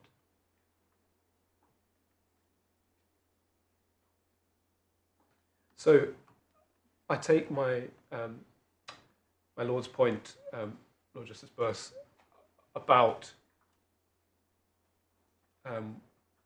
whether in that paragraph it is expressed by the first tier judge as these are my reasons on the core issue. But in the context of one upper tribunal Judge Hanson having to, it seems, feeling like he had to determine an issue set down for him by the first tier Commission to Appeal judge. And in light of what we can clearly see was the case, what were the issues before the first tier tribunal, and in particular, away from the facts, the nature of these judgments, the law. So I've handed up an authority on this point. I don't know if perhaps we could try and so on in this court to hear about this case, but M.A. Somalia, yes, usefully, Lord Dyson highlighted the relevant paragraphs 43 to 45, yes, bringing back A.H. Sudan. It's simply to say that was a legally sufficient reason as a finding of, I find, because the judge said that this was provided simply as a matter of love and not as a question of these are my essential needs, which effectively would have been consistent with the fact that if we drill down into the objective position, this wouldn't have constituted an essential need anyway. See Bigia finding that private education is not an essential need anyway. That was a legally sufficient reason. So for the upper tier to consider it so is within the ambit to be afforded it as to what is a sufficient reason on that question. So in other words, according to the upper tier, the first tier did not find that education was not, in this case, an essential need. Rather, the first tier found, as a matter of fact, that it was not a relationship of dependency. And that was the upper tribunal's succinct basis for dismissing the appeal. As I pointed out, the upper tier didn't push back and seek to contradict the proposition that put by the appellant on appeal for the first time, that education may constitute an educational need. It's also the case that Malone hasn't, or the appellants at any stage, have not sought to challenge that sufficiency of that finding by the upper tier, Judge Hanson, in relation to, this was a sort of beneficent gift rather than a relationship of dependency. Because, as I say, the appeals have been pursued in relation to the other side of things, whether education was an essential need, not whether that was a legally sufficient reason for finding lack of dependency. The appellate structure was somewhat different at the time of A.H. Sudan, but the passage in A.H. Sudan, which is quoted by Lord Dyson at paragraph 43 of the case you've shown us, I've always understood that to be directed to the first instance tribunal. In other words, the fact-finding tribunal, which in the modern appellate structure is the FTT. Yes. And this is not a point which finds its place only in immigration law. It's a very well-known general point about the relatively limited roles of appellate courts, which is that essentially you respect the first instance tribunal's findings of fact, unless they've gone wrong in one of the reasons, one of the ways mentioned by Lord Dyson, for example, if there's an error of law, a misinterpretation of the convention or something of that sort. But yes. So I don't want to put words in your mouth because it may be wrong. But does your submission really amount to this, that here the first instance tribunal made the finding of fact which it did, culminating in paragraphs 27 and 28 of its decision, which was essentially that although the uncle was supplementing the family's income, dependency had not been proved on a balance of probabilities. Absolutely. That's what it really comes down to. Absolutely. You say, that may or may not have been right as a matter of fact, but you say there's no legal basis on which this court could upset that finding. Absolutely, and more, my lord, because it's not the question. The findings on dependency have not been challenged. Right. We have a novel couple of appeals in relation to this education as essential need point of law. The essential needs that were very much pressed at first instance, I think I should move on to my second reason,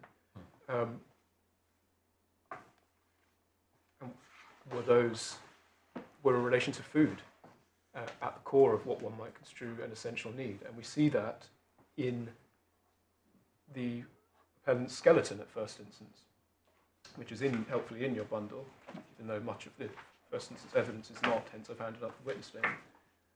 And begins at 75 of your core bundle. Its submissions begin on page 77. And then the claimed essential needs are dealt with at paragraph 11, 78, if you would like to read that to yourself.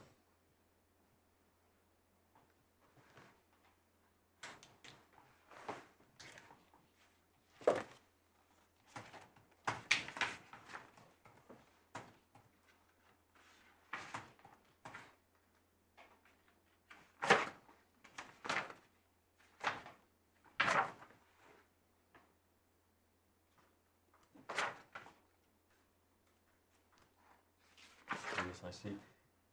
This may help to explain something I had been struggling to understand previously, which is why the tribunal made such an emphasis about ration cards. Yes. Yes, absolutely.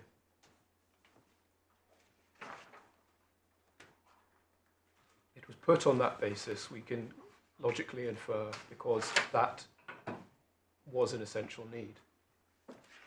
And it wouldn't have been the futile attempt to establish that college fees were.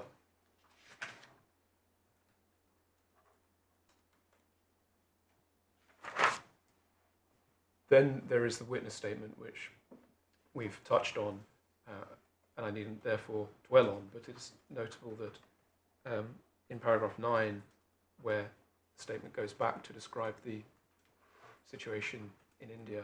Just sorry to interrupt you, it looks as if the skeleton argument is another document in which the word education does not even appear. Absolutely. Oh, yes, absolutely. That's the submission.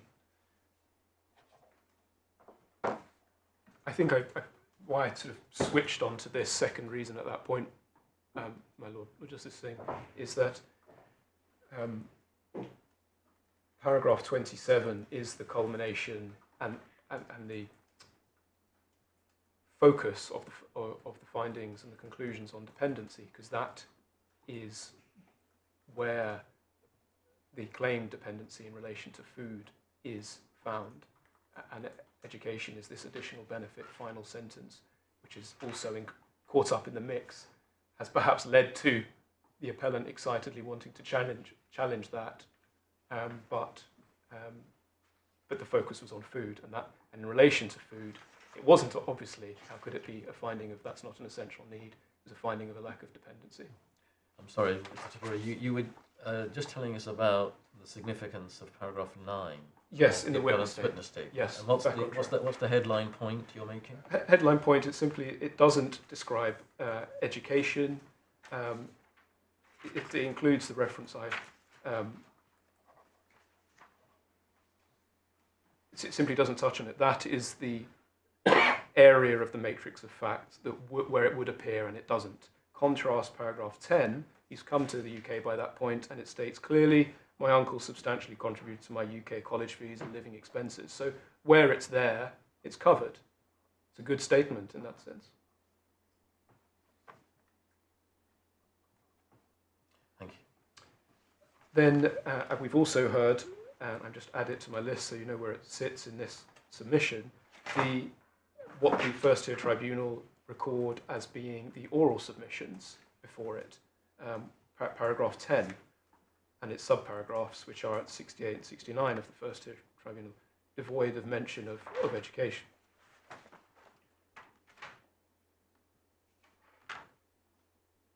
And you have my point already about why it wasn't pursued, why it's not there, not just properly construed, it wasn't. It simply, we can see why it wasn't, because the Court of Appeal and Bidya have held that private college fees cannot found claim to dependency in relation to essential need.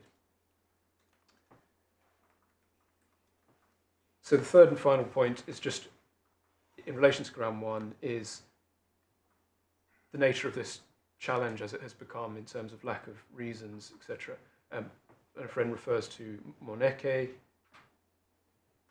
At 38 of that authorities, I think I still have a bit of time, so if I can go to these authorities. So starting with Moneke, the first one cited by the reply. It's in the authorities bundle. It's tab 12.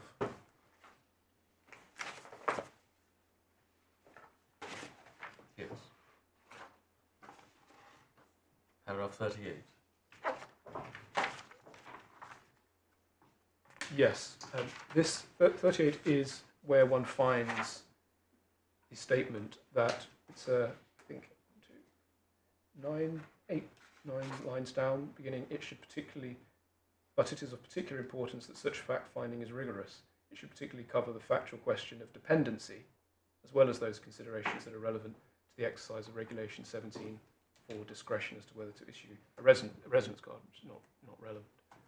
So, and that makes sense, because as I've said, education is susceptible to being categorized legally as, if it's private school education, it's not an essential need.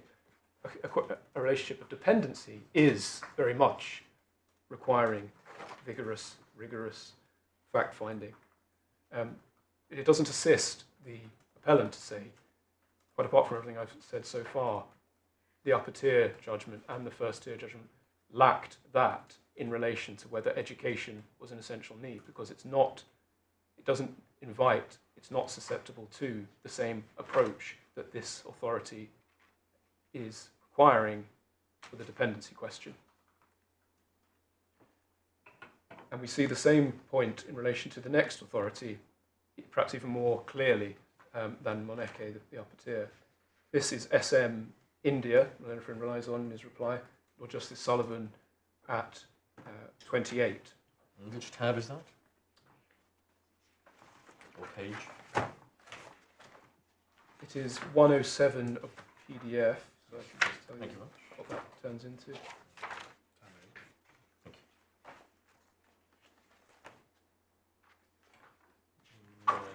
Which paragraph was it again? Perhaps that's not right. It's 105 pagination, and it's paragraph 28. Thank you very much. Yes, we looked at that before. Yeah. So it states there, Lord Justice Sullivan, in reality, people's circumstances, their lives and their lifestyles are not always quite so straightforward.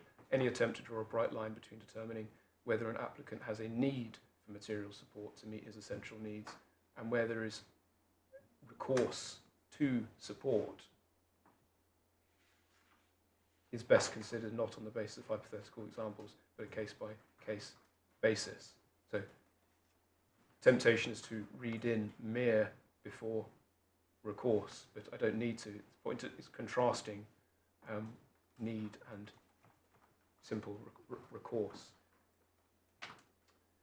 And then, so that's the quote from the reply, but in fact, the quote goes on from what is quoted by my friend, and Lord Justice Sullivan states, I would therefore go no further than to say the test for dependency is to be found in Le Bon, read together with Gia, and insofar as AP and FP decided that the latter effectively... So he's clearly talking about the test for dependency, not how do we determine what is an essential need. So even if you had properly before you an appeal against a finding by the first instance judge that education is not an essential need, which you don't, this approach would not be the correct one. It is susceptible to broader brushstrokes.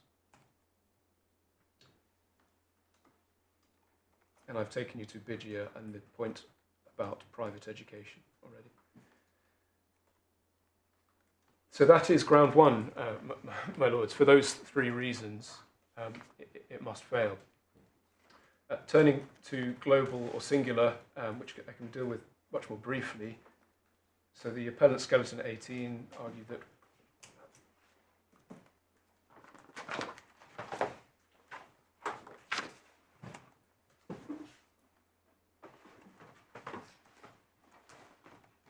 in fact, away from that point, the greater and overriding point why this second ground falls away is that, so firstly to make clear, as I hope our skeleton did, we do not say that every possible essential need needs to be established. To the extent that global instead means something more like holistic and everything that is relevant should be considered, that is correct. But if you have one in an area that is clearly an essential need, food, say, as was pressed in this case, then that is clearly legally sufficient, subject to the dependency element also being established. But given that in this case no dependency was established, it is academic whether a singular or global approach is taken, because not one, i.e. even a singular approach, wouldn't avail the appellant. That's the position in relation to whether there is a material error of fact here. As to the public interest point, court may want to clarify that that the global point should be understood as holistic and not as demanding that every possible thing involved a situation of dependency, but it is immaterial ultimately in this case where there was no dependency, and we can see how awkwardly this issue sits within the upper tiers judgment, this singular versus global, which was nonetheless waded into, because the upper tier says at 23, page 48 of the core bundle, it is not made out that this matter was aired before the panel in the specific terms. Judge Hanson perhaps gets himself then in trouble by making a fist of it, but he didn't need to. It was by the by again. As to the in support of holistic being, i.e. consider everything but one is enough, being the correct approach, SM India again, or Justice Sullivan again, this time at paragraph 19, stated questions of dependency must not be reduced to a bare calculation of financial dependency, must be construed broadly to involve a holistic examination of a number of factors, including financial, physical and social. Rahman, the Grand Chamber of Court of Justice, at 23, is incumbent upon the competent authority when undertaking that examination of the applicant's personal circumstances to take account of the various factors that may be relevant in the particular case. So the point to take away may be that a bit like on ground one, much as the Court of Appeal set down, with great respect to them, what appeared to be important issues that could helpfully be determined in this case, perhaps because the skeleton in the Permission to Appeal application said this is an issue affecting loads of cases, you still have not one reference to a case where it's been an issue in relation to education as an essential need, because of how much, the extent to which common sense dictates, and because the Court of Appeal has already determined certain areas of education do not. But the point is that given you have these authorities, both in Europe and in the Court of Appeal, on the approach being holistic, does this court now usefully add to that, save perhaps to say where the authorities have already pronounced? Just looking at the structure of the upper tribunal's reasoning, leave aside paragraphs 23 and 24 for the time being. If one just focused initially on paragraphs 25 and 26, I may be wrong, but as I read those paragraphs, they seem to be saying that the core finding of the panel was that the question of dependency had not been proved. Yes, agreed. So, speaking for myself, I'm wondering out loud what on earth paragraphs 23 and 24 are all about, and whether they were necessary or, with all due respect, helpful. Again, agreed. As to the wondering, and as to, it's not enough for me to merely wonder, I have to make submissions, but I submit that they are, by the by, as the judge himself says, this wasn't put in issue at the first tier. We'll save that. He begins paragraph 23 by saying the core question that arises in this case is whether the person claiming to be dependent only needs to show they have received funds to meet one of their essential needs, such as education, indicating a singular requirement. That sort of seems to set it up as an important point of general principle. But I'm not speaking for myself, and I may be wrong. I'm not sure that actually that was the core question on the facts of this case. Yes, I'm not sure whether it's because it was pursued on appeal as being, never mind that I don't have a state of dependency, or didn't when I was in India, in relation to food, etc., where you have clear findings and focus by the first tier. It was sufficient for me to have the dependency in relation to education may have been interpreted as saying, well,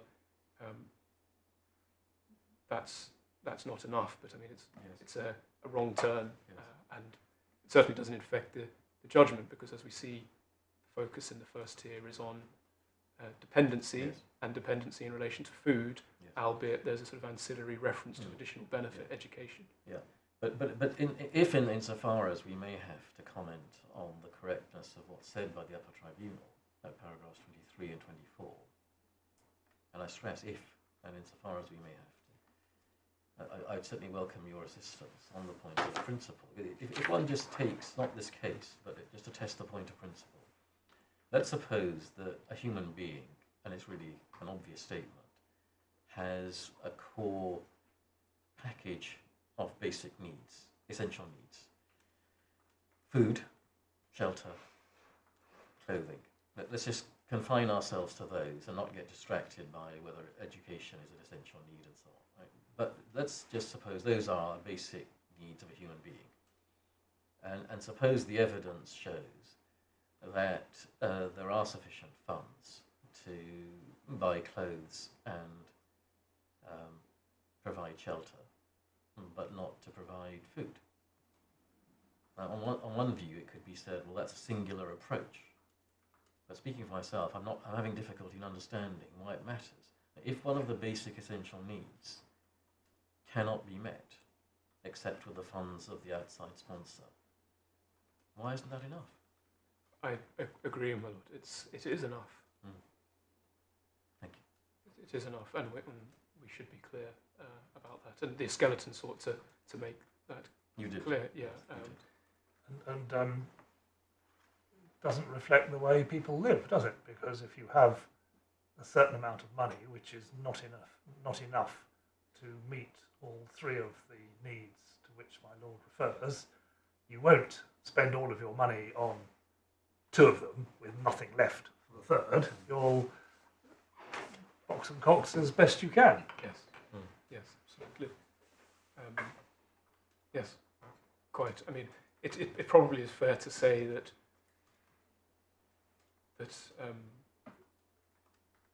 momentum was given to the onward appeal by some unfortunate discussions in judgment below, but it shouldn't distract this court from looking at what was in issue at the first tier, what was put in issue and what wasn't, and what the actual findings within the ratio were, and broad statements of principle in relation to requirements to give reasons do not assist, because the relevant reasons are in relation to the matter that was the ratio, that were the court findings by the court and not extraneous matters, much as I've sought to defend everything in the first instance judgment.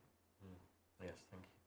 Unless I can help you any further. Yeah, just check if my lords have any further. No, that's been very helpful. Thank you, Mr. Sherwood. Yes, would you like to reply? Grateful, my lord. Just briefly. So just re-grasping the nettle of paragraph 27, if I may, the first tier tribunal's decision. It is important, I think, just to drill right into the syntax that the tribunal used. So the first point in response to my learned friend is that one can read paragraph 27 as entirely consistent with the first tier tribunal considering that the appellant's education did not form part of his essential needs, or could not form part of his essential needs, or simply ignoring the possibility that it could. There's nothing in paragraph 27 which is inconsistent with the tribunal taking that view. Equally, what the tribunal is saying there, so they begin the first two sentences on paragraph 27 at the foot of the page. The land owned by the appellant's father was worked by him and the appellant to generate income and provide funds to maintain the family. So far, so good, and we've seen authority which says that the support provided by an EA sponsor need not be complete. It can be supplemental to the income of the family as a whole. The income was supplemented by the sponsor, but there is insufficient evidence to demonstrate there was any meaningful dependency on the money from the sponsor by the appellant. Any additional benefit to the appellant was solely in respect of supporting his education. as I said, there's nothing in that paragraph which is inconsistent with the tribunal considering that education could not qualify as an essential need. And if one looks very closely at the final sentence, in order to support the analysis that what the tribunal are doing in these few sentences is actually saying, well, we accept that education could be an essential need, but on the facts of this case, somehow the money is not strictly necessary because they could have afforded it anyway. Essentially, that's the only analysis which supports the contention that this is all about purely the level of dependency rather than essential needs. It would make more sense if the clauses were reversed, because what's said at the moment is any additional benefit to the appellant was solely in respect of supporting his education. It would make more sense on the respondent's construction if it was something like the support for the appellant's education was simply an additional benefit. And because the additional benefit is not a term of art in this jurisdiction, it's not a term of art as far as the authorities are concerned, it's not a term of art as far as EA law is concerned. There's no distinction between, in the ordinary use of language, between an essential need and a benefit. Benefit in this terminology is simply being used in its ordinary usage, which is that it's a gain for the appellant, and the gain is that he's able to support his education. There is simply no finding anywhere in this determination that the appellant could have accessed that education absent the support of his sponsor. Simply not there. Equally, there's simply no finding as to whether on the facts of this case the appellant's education was an essential need. My own friend, I think, is seeking to draw a distinction between dependency on the one hand, the identification of dependency on the one hand, and the identification of an essential need on the other. But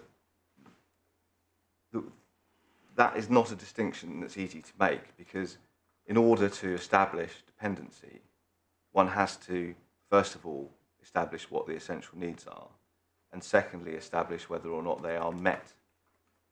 They would be met without the support of the sponsor.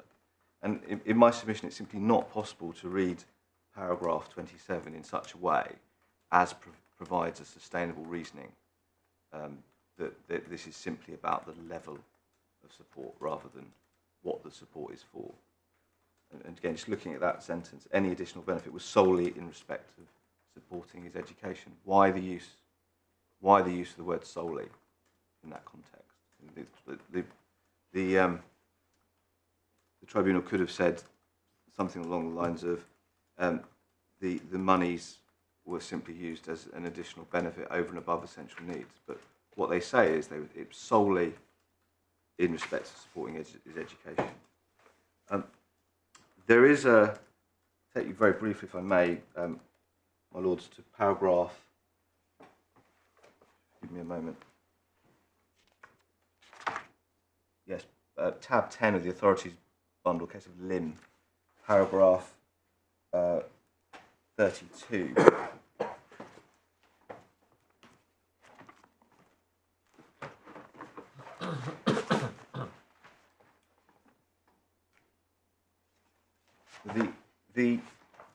And this is a summary, really, of the position. It in my submission, needs to be read alongside paragraph 27 of the first tier tribunal's decision. In my judgment, the critical question is whether the claimant is in fact in a position to support himself or not. And Ray's now makes that clear beyond doubt, in my view. This is a simple matter of fact. If he can support himself, there is no dependency, even if he is given financial material support by the EU citizen. Those additional resources are not necessary to enable him to meet his basic needs. If, on the other hand, he cannot support himself from his own resources, the court will not ask why that is the case, save perhaps where there is an abuse of rights.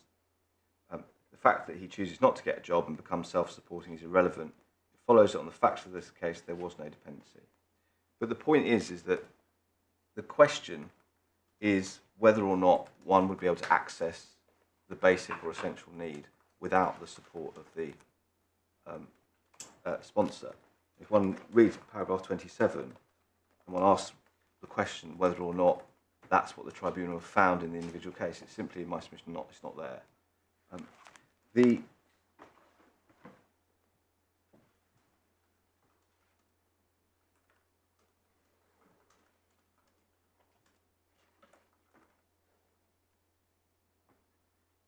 My Lord, my Lord made a point in respect to my learned friend submissions with regard to paragraph 27. And you, my Lord, said, I think in terms that you couldn't envisage the tribunal uttering the words in paragraph 27. The last sentence. Yeah, sorry, the last sentence, if they didn't consider that education was an essential need. My submission is that one can envisage that if one considers that they didn't direct themselves as to whether it was or not. Because it's possible to read that as them saying, well, you have your essential needs, but the additional benefit that the sponsor is providing in this case is for education. Which is not an essential need. Yes. Yeah. I mean, one can test this in my submission by changing changing education to something else. If one says housing, then one can see that it starts to become a difficult analysis. So my submission is simply that I can see what my Lord's point, but actually it is consistent with a finding that it's not an essential need. And as I made the point earlier, there's simply nowhere in the determination that's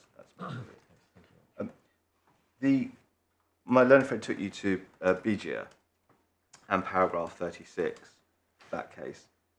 Very briefly, that with respect to my learned friend, I think he over-eggs slightly what that finding is. It's not a finding that by the Court of Appeal that private education in all cases will not amount to an essential need. It's a finding that on the facts of that case, the immigration judge was entitled to conclude that there wasn't dependency. That's the high point of it. And where the contrast is with this case is in that case, the immigration judge made a series of factual findings as to where the money was going, and then made a finding with regard to private education. That's what's, in my respectful submission, missing from the analysis in the first tier in this case. And even taking into account MA Somalia and the I don't know if deference is the right word, but the approach to specialist tribunals, even taking that into account, there is obviously a limit, and decisions and judgments have to be intelligible, and the reasons have to be clear. Final two points. The confusion, if I can put it like that, in the upper tribunal's reasoning, and we have, my Lord has identified that paragraphs 23 onwards don't sit particularly well with each other. In my submission, that is a product of the first tier tribunal structure and reasoning. The upper tribunal judge has had difficulties, in my submission, interpreting the first tier tribunal's decision because it's simply not clear. And that's why you have the finding on the one hand by the first tier tribunal judge, sorry, the upper tier tribunal judge, that there was a finding that education was an essential need. That is a clear finding at paragraph 25 of the upper tribunal judge's decision. And on the other hand, this global and singular approach, which appears to suggest that it wouldn't have been enough if it was a singular need.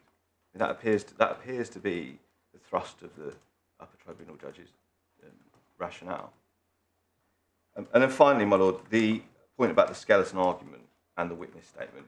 It's clear that the point about education was not advanced in the skeleton argument. It's a very short skeleton argument, and clearly the skeleton argument, particularly in the first tier tribunal, it's not like pleadings. So often the evidence will develop, and what's before the first tier tribunal at the end of the evidence will be somewhat different to what was before it at the start. So the fact that education isn't in that skeleton argument, in my submission, is neither here nor there. Secondly, equally, the fact that it's not in the witness statement to any degree is perhaps unfortunate, but it's not determinative, particularly where, as I've taken the court, there are a series of findings made on the evidence by the first tier tribunal about the centrality of education and about the fact that essentially that is what is being provided for by the sponsor. So that's how we get to this point where we're discussing education. It's because the first tier tribunal made a series of findings that was what the sponsor was providing. And in my submission, paragraph 27 does not assist us as to what they made of that. Did they find that it was an essential need that would have been met anyway? In my submission, it's impossible to be sure. Finally, my Lord, just in respect of the position of the upper tribunal decision, I would submit there are flaws in that decision. I accept that clearly the first tier tribunal's reasoning is relevant to the court's approach to the disposal of the appeal. But I'd ask my Lord to take into account the fact that this is an appellant who, in my submission, has less than clear reasoning in the first tier and then less than clear reasoning in the upper tier, and the appropriate disposal will be remittal for a proper fact-finding exercise as to what the precise position is, unless I can assist further. Thank you very much. May I just check if my lords have any questions? No, we're very grateful to all concerned, not only counsel, for their written and oral submissions. We will take time to consider our judgments, and they will be circulated in draft form on the usual confidential basis for the very limited purposes for which they can be used at that stage. We don't anticipate that there will be a need for any further hearing, and judgments will probably be handed down remotely. Thank you very much. Order.